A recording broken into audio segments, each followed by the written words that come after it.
Hello everyone, तो आज हम बात करने वाले हैं घोस्ट राइडर 2 के बारे में। तो फिर इस मूवी के स्टार्टिंग में हम एक आदमी मोरो को देखते हैं जो कि एक जगह पर जाकर वहाँ के आदमियों से एक बच्चे के बारे में पूछताछ करने लगता है कि क्या वो मिल गया। वहाँ के लोग उसे कहते हैं कि हाँ, वो बच्चा मिल गया और वो यहीं पर है। उस बच्चे का नाम है डैनी। तभी मोरो कहता है कि वो यहाँ पर सेफ नहीं है, शैतान खुद इस बच्चे को पाना चाहता है। अगर ये उनके हाथ लग गया तो ये पूरी दुनिया तहस नहस हो जाएगी। डैनी के लिए एक ही जगह महफूज है और वो है पुराना किला, और उसे यानी डैनी को वहाँ पर घोस्ट राइडर ही ले जा सकता है। पर वहाँ के लोग मोरो को कहते हैं कि ऐसा कुछ भी नहीं होगा, तुम चिंता मत करो। ये लोग इसी टॉपिक पर बात कर ही रहे होते हैं कि तभी वहाँ पर कुछ लोग अटैक कर देते हैं, और ये कोई और नहीं बल्कि वही शैतान के लोग थे जो इस बच्चे को पाना चाहते हैं। अब मोरो बहुत घबरा जाता है और उस बच्चे के पास जाता है ताकि वो उसे बचा सके, लेकिन उससे पहले उस बच्चे की माँ नादिया उसे लेकर भागने लगती है और वो यहाँ पर किसी पर भी यकीन नहीं करती है, मोरो पर भी नहीं, बल्कि वो अपने बच्चे को लेकर वहाँ से भाग जाती है। पर मोरो उनकी भलाई के लिए उनका पीछा करता है, लेकिन उन दोनों के पीछे वो किलर यानी शैतान के भी लोग थे। वो किलर मोरो को गन से शूट कर देते हैं, जिससे मोरो पहाड़ से गिरने लगता है। पर वो यहाँ पर गिरते समय उन्हें भी शूट कर देता है, जिससे उन किलर की गाड़ी पलट जाती है और उनका एक्सीडेंट हो जाता है। पर यहाँ पर मोरो की जान बच जाती है, क्योंकि यहाँ पर मोरो पहाड़ से नीचे नहीं गिरा था, वो बीच में ही कहीं अटक गया था। अब यहाँ पर नादिया और डैनी दोनों ही सही सलामत वहाँ से बचकर निकल जाते हैं। अब यहाँ पर हम जॉनी को देखते हैं, जिसके पास मोरो आया था, जो कि उस रूह के बारे में बात कर रहा था, यानी घोस्ट राइडर की। मोरो यहाँ पर जॉनी से एक सौदा करने आया था। मोरो जॉनी को उस बच्चे डैनी की फोटो दिखाता है और कहता है कि इस बच्चे की जान खतरे में है, तुम्हें इसे बचाना होगा। यहाँ हमें एक बात पता चलती है कि जॉनी कई साल पहले ही अपने घर को छोड़कर यहाँ पर छुप के रह रहा था, और वो कई सालों से उस रूह यानी घोस्ट राइडर की आत्मा को रोक के रखा था, उसे अपने ऊपर हावी होने नहीं दे रहा था। मोरो कहता है कि वो शैतान तुम्हें और उस बच्चे को जोड़ती है, तुम बस घोस्ट राइडर को अपने ऊपर हावी होने दो, वो खुद तुम्हें उस तक पहुंचा देगा। मोरो कहता है कि अगर तुमने इस बच्चे को बचाया तो हम तुम्हें इस श्राप से मुक्त कर देंगे, यानी उस घोस्ट राइडर की आत्मा से। अब यहाँ पर सीन नादिया और उस बच्चे डैनी पर जाता है, जहाँ पर वो किलर उन्हें फिर से ढूंढ चुके थे। अब वो लोग उन दोनों को पकड़ लेते हैं। अब यहाँ जॉनी भी अपने शरीर में बहुत सालों के बाद घोस्ट राइडर की आत्मा को आने देता है और घोस्ट राइडर बनने के बाद उस बच्चे की तलाश में निकल जाता है। और यहाँ नादिया अपने बच्चे डैनी को बचाने की बहुत कोशिश करती है, और तभी वहाँ पर हमारे मेन कैरेक्टर की एंट्री होती है, यानी घोस्ट राइडर की, जो धीरे धीरे करके सबको मार डालता है और उस बच्चे के पास जाने लगता है। पर वो किलर उस पर अटैक कर देता है और फौरन उस बच्चे को लेकर वहाँ से चले जाता है। अब हम अगले दिन जॉनी को हॉस्पिटल में एडमिट दिखते हैं, जहाँ पर नादिया भी होती है। जब जॉनी उसे देखता है तो नादिया वहाँ से भागने लगती है, पर घोस्ट राइडर यानी जॉनी उसके पीछे जाता है। तभी नादिया उस पर गन पॉइंट कर देती है और उसे कहती है कि उसे उस पर यकीन नहीं है और ना ही वो किसी प्रकार की मदद चाहती है। तभी जॉनी उस गन को अपनी ओर करके कहता है कि अगर वो चाहती है तो उसे मार सकती है,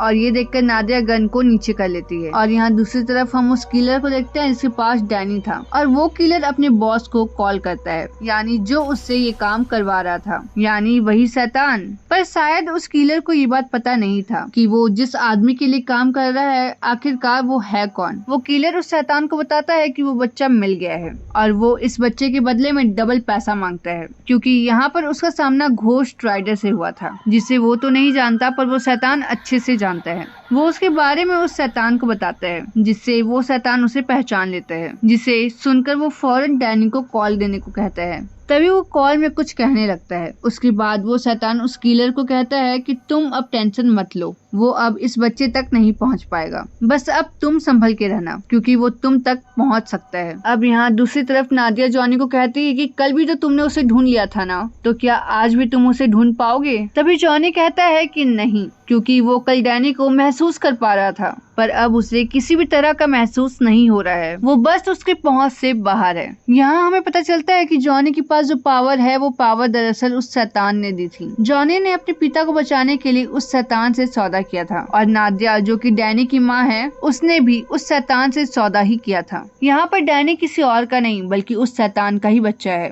यही एक कारण है कि वो शैतान उसे खोज रहा है। और दूसरी बात कि नादिया पहले उस किलर की गर्लफ्रेंड थी, जिसके कारण उसे उसके बारे में बहुत कुछ पता है। जॉनी और नादिया उस किलर का पता लगाने के लिए जाते हैं, जहाँ पर वो एक आदमी को पकड़कर उससे पूछताछ करते हैं और फाइनली वो उन्हें उस किलर का ठिकाना बता देता है। और अब जॉनी खुद पर काबू नहीं कर पा रहा था और घोस्ट राइडर बनकर उस बच्चे के पास यानी उस ठिकाने पर पहुंच जाता है। यहाँ नादिया चुपचाप अपने बेटे को उठाती है और दूसरी तरफ घोस्ट राइडर सबको मार डाल रहा था। वो यहाँ पर किसी को भी नहीं छोड़ता है। जहाँ पर वो किलर का ठिकाना था वो जगह पूरी तरीके से तहस नहस हो जाता है, जलकर खाक हो जाता है। और यहाँ नादिया डैनी को लेकर वहाँ से निकल जाती है और अब घोस्ट राइडर उसके पास जाता है और वो कहता है कि तुम में और उस शैतान में कोई भी फर्क नहीं है और मैं सारे गलत काम करने वालों को मार डालता हूँ, इसलिए जब भी मैं घोस्ट राइडर बनूं तुम मुझसे दूर रहना। तभी वहाँ पर डैनी आ जाता है और जॉनी अपने असली रूप में आ जाता है। अब अगले दिन जब वो लोग कहीं पर रुके हुए होते हैं तब नादिया अपना अगला प्लान पूछती है कि अब आगे क्या करे, क्योंकि वो लोग उन्हें खोज ही रहे होंगे। तभी जॉनी बताता है कि हमें डैनी को एक पवित्र स्थान पर रखना होगा जहाँ पर वो आराम से सेफ रह सके और वो लोग जहाँ इसे ना ढूंढ पाए। और उसने मॉरो को भी ये बात बता दिया है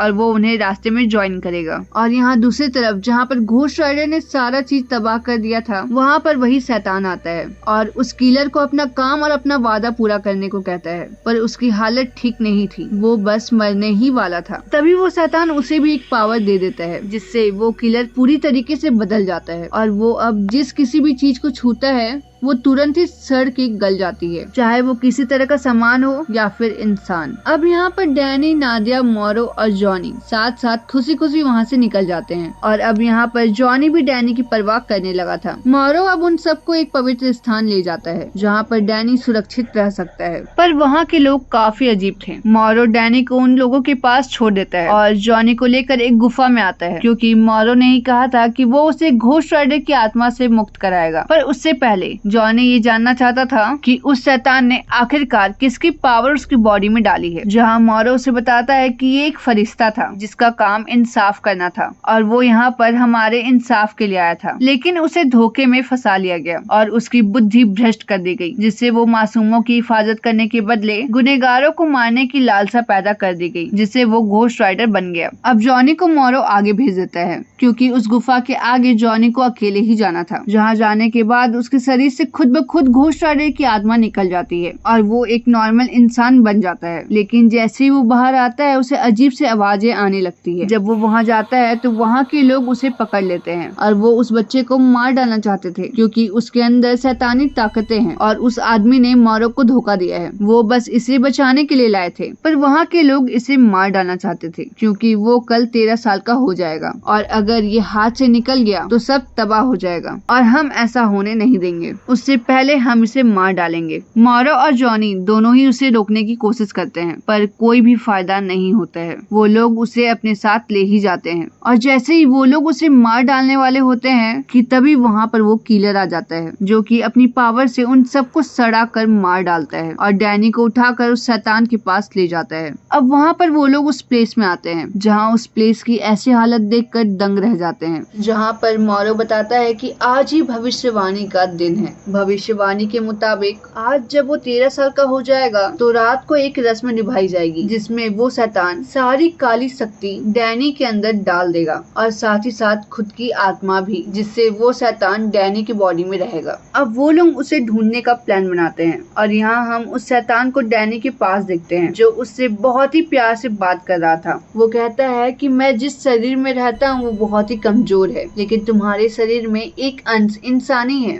और दूसरा शैतानी यानी मेरा, जिसमें मेरी आधी शक्तियाँ समाई हुई है। तभी वो लोग डैनी को इंजेक्शन लगाकर उसे बेहोश कर देते हैं और वहाँ पर बहुत सारे लोग आए हुए थे। अब उसी रात डैनी को उस प्लेस पर ले जाया जाता है जहाँ पर ये रस्म करना था। अब उसके बगल में वो शैतान आ जाता है और वहाँ के सभी लोग मंत्र पढ़ने लगते हैं, जिससे डैनी धीरे धीरे उनके कंट्रोल में आने लगता है और वही मंत्र अपने साथ दोहराने लगता है। अब वहाँ पर जॉनी, मॉरो और नादिया पहुँच जाते हैं। जॉनी और मॉरो उस प्लेस में जाता है जहाँ पर वो रस्म हो रही थी और यहाँ पर नादिया बाहर से ही सबको शूट कर रही थी। मॉरो वहाँ पर सबके बीच में जाकर सबको अपनी तरफ अट्रैक्ट करने लगता है और वहीं जॉनी दूसरी तरफ स्टेज में जाकर शैतान को मारता है और डैनी को अपने साथ चलने को कहता है, पर यहाँ पर डैनी उसे कोई भी रिप्लाई नहीं देता है। वो उनके बस में आ चुका था और उसी मंत्र को बार बार दोहरा रहा था और यहाँ पर उसकी आंखों का भी रंग चेंज हो गया था और अब शैतान जॉनी को धक्का दे देता है और दूसरी तरफ वहाँ वो किलर अपनी पावर से मोरो को मार डालता है और अब वो जॉनी के पास आ जाता है। तभी जॉनी कहता है कि डैनी ये तुम्हारी असलियत नहीं है, संभालो खुद को। तभी डैनी शैतान को कहता है कि मैं तुम्हारा बेटा हूँ ना, मेरी और तुम्हारी शक्तियाँ भी एक है, मैंने सही कहा ना। ये कहकर डैनी तुरंत जॉनी के पास आता है और उसे फौरन घोस्ट राइडर की पावर दे देता है और अब जॉनी घोस्ट राइडर बन जाता है और वहाँ के लोगों को मार डालता है, पर वो शैतान डैनी को लेकर वहाँ से निकल जाता है। यहाँ नादिया उसका पीछा करती है और अब घोस्ट राइडर भी उसके पीछे होता है और सामने आने वाले सभी लोगों को मार डालने लगता है। तभी वो किलर नादिया पर वार करने के लिए आता है, पर घोस्ट राइडर उसे बचा लेता है और अब उस किलर और घोस्ट राइडर के बीच पर हाथापाई होने लगती है। किलर अपनी पावर से उसे मारने की कोशिश करता है और घोस्ट राइडर अपनी, पर लास्ट में घोस्ट राइडर उसे मारने में कामयाब हो जाता है और उसे मार डालता है। और अब जिस गाड़ी में वो शैतान डैनी को लेकर जा रहा था उसे घोस्ट राइडर अपनी चेन से फंसा कर गिरा देता है, जिससे वो गाड़ी गिर जाती है और अब घोस्ट राइडर उस शैतान को गाड़ी से निकाल कर जोर से ऊपर फेंकता है और उतनी ही तेजी से नीचे जमीन पर मारता है, जिससे वो शैतान जमीन के नीचे आग में जलकर खत्म हो जाता है। तभी वहाँ पर नादिया भागती हुई आती है, पर वो वहाँ पर घोस्ट राइडर को देखकर डर जाती है कहीं वो उस पर हमला ना कर दे। तभी घोस्ट राइडर डैनी को कार से निकाल कर नादिया को पकड़ा देता है और वो अब जॉनी बन जाता है और साथ ही उसकी बॉडी से नीले रंग की आग निकलने लगती है और वो अब पवित्र और एक अच्छा घोस्ट राइडर बन जाता है जो कि सिर्फ और सिर्फ इंसाफ करता है। और अब वो डैनी के ऊपर अपना हाथ रखता है जिससे उसे भी होश आ जाता है और वो लोग जीत जाते हैं और ये कहानी यहीं पर खत्म हो जाती है। आई होप आपकी वीडियो पसंद आई हो। अगर आपकी वीडियो पसंद आई हो तो इस वीडियो को लाइक करें, चैनल को सब्सक्राइब करें और हमें सपोर्ट करें। Thanks for watching.